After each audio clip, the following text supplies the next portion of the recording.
मन भावन सावन। कवि सुमित्रा नंदन पंत ने सावन के महीने में वर्षा के दौरान प्रकृति में उभरने वाली सुंदरता का बड़ी खूबसूरती से वर्णन किया है।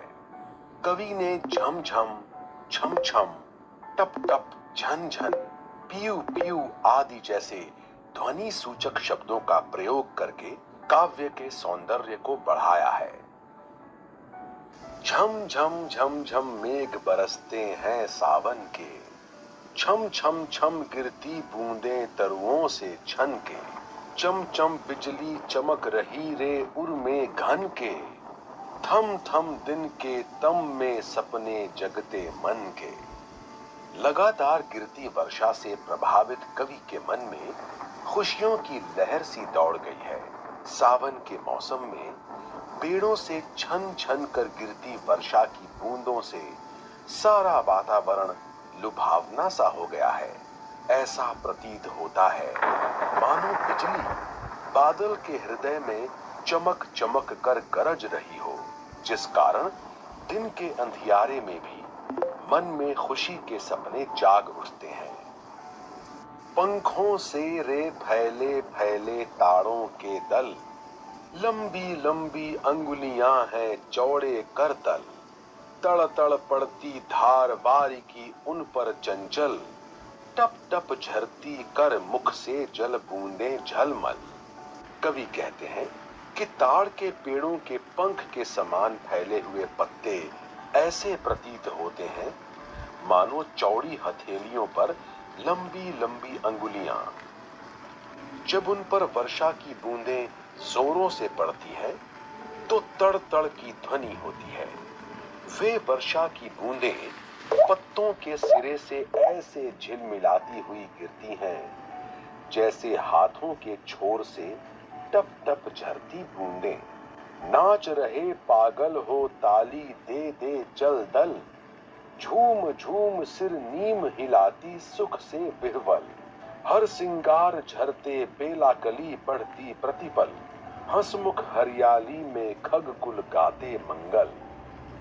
कवि कहते हैं कि हवा में झूमते हुए पीपल के पेड़ के पत्ते ऐसा एहसास दिलाते हैं जैसे वे ताली दे देकर पागलों की तरह नाच रहे हों। नीम के पेड़ खुशी से व्याकुल होकर सिर हिलाते झूम रहे हैं। हर सिंगार के फूल झर झर कर वातावरण को खुशनुमा बना रहे हैं। बेला के इतने फूल खिलते हैं कि ऐसा लगता है कि हर पल उनकी कलियां बढ़ रही हैं। इस खुशियों से भरी हरियाली में पक्षियों की चहचहाहट सुनकर ऐसा लगता है मानो वे वर्षा के उत्सव पर मंगल गीत गा रहे हों।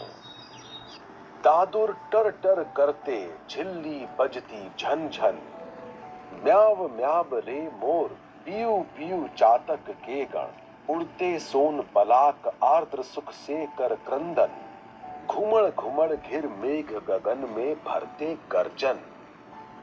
प्रस्तुत पंक्तियों में वर्षा ऋतु में प्रकृति की खूबसूरती बढ़ाती विभिन्न ध्वनियों का वर्णन किया गया है।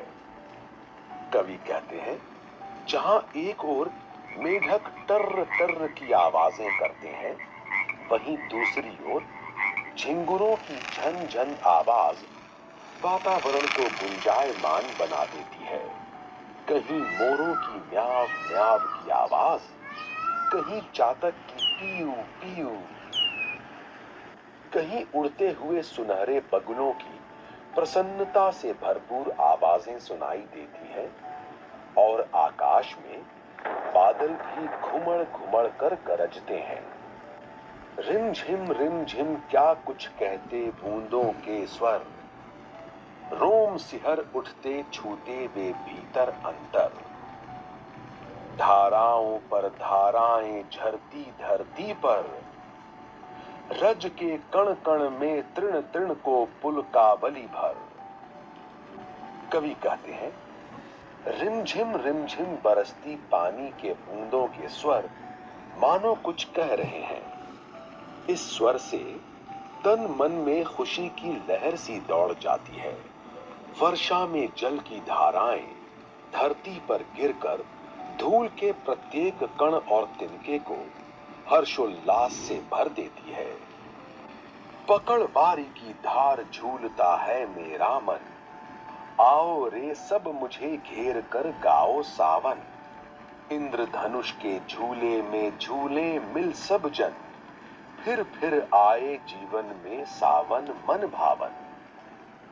सावन के मौसम में अत्यधिक वर्षा होने पर जब नदी, नाले और तालाब आदि में वर्षा का जल भर जाता है, तब इंद्रधनुष का प्रतिबिंब अथवा परछाई मानो झूले के समान पृथ्वी के जल में बहुत सुंदर दिखाई देती है। कवि के अनुसार वर्षा की जल धाराएं मानो उस झूले के पकड़ने वाली रस्सियां हैं। सावन के महीने में सब जन झूलों पर झूलकर प्रसन्नता पूर्वक गाते और आनंदित होते हैं। इसी कारण कवि भी सबको आमंत्रित करते हुए कहते हैं कि हे सब लोगों, आओ और मुझे घेर कर सावन के गीत गाओ। हम सब मिलकर इंद्रधनुष के झूले में झूलें। ऐसा मन को अच्छा लगने वाला सावन हमारे जीवन में बार बार आए।